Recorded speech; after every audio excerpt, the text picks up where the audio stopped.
Luther avait été convoqué à la Diète et son arrivée à Worms le 15 avril 1521 fit beaucoup de bruit.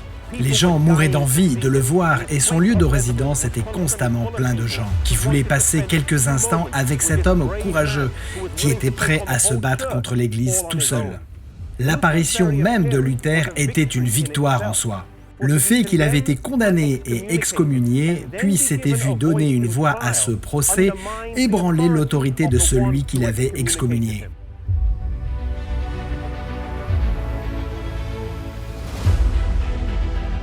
Il faut noter que Luther, à ce stade de sa vie et de son ministère, n'avait toujours pas l'intention de rompre avec l'Église. Il disait que rien ne pouvait être gagné par le schisme, et il espérait réformer l'Église de l'intérieur. Un des principes clés de la réforme, que Luther a accepté et auquel il s'est accroché résolument, était que la Bible est le fondement de toute croyance et pratique chrétienne. Ainsi, lorsqu'il fut accusé d'erreur et d'hérésie, il demanda simplement à ses accusateurs de lui démontrer par la Bible où était son erreur.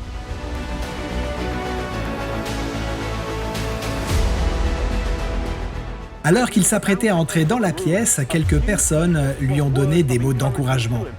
En particulier un général d'armée qui lui dit qu'il était sur le point de prendre une position plus noble que ni lui ni aucun de ses capitaines n'avait eu sur le champ de bataille.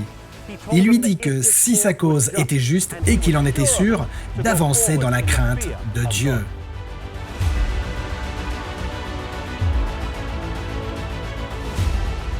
Au procès, on posa à Luther deux questions. Premièrement, les ouvrages étaient-ils bien de lui? Et deuxièmement, s'il rétractait ses opinions. Luther répondit et dit que les livres étaient les siens. Mais il demanda un peu de temps afin d'élaborer sa réponse, quant à savoir s'il se rétracterait ou non. Cela a convaincu l'Assemblée qu'il n'agissait pas par impulsion et donnerait plus tard plus de poids à ses réponses.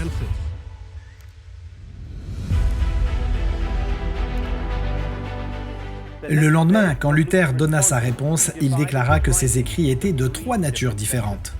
Dans les premiers, il traitait de la foi et des œuvres. Et ses ennemis eux-mêmes les considéraient non seulement comme inoffensifs, mais aussi bénéfiques. Dans la deuxième classe de livres, il dénonçait la corruption de la papauté. Les rejetés c'eût été fortifier la tyrannie de Rome. Et dans la troisième classe de livres, il dénonçait ceux qui soutenaient ses abus.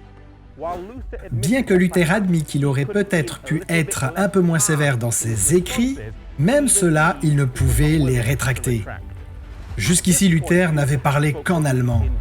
On le pria maintenant de répéter sa réponse en latin.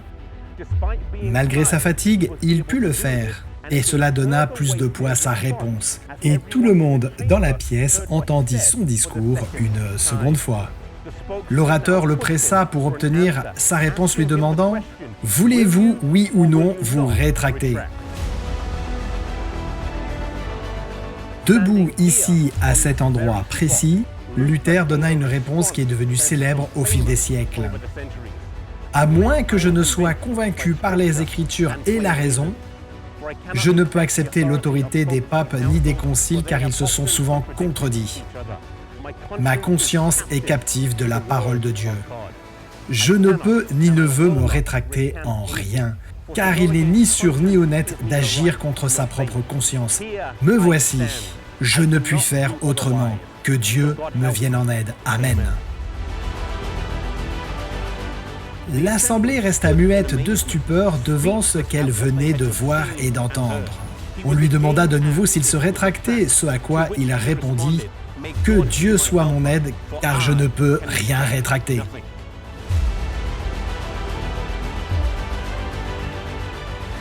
Le courage avec lequel Luther a parlé lors de ce procès a inspiré de nombreuses personnes depuis à défendre Dieu face à l'opposition et contre toute attente. Dans Marc 13, verset 9, la Bible nous dit qu'un jour nous aurons peut-être à nous tenir devant des rois et des dirigeants. Puissions-nous être fidèles à Dieu, que si nous devons comparaître, nous le fassions avec audace et courage, sans faille, face à l'épreuve.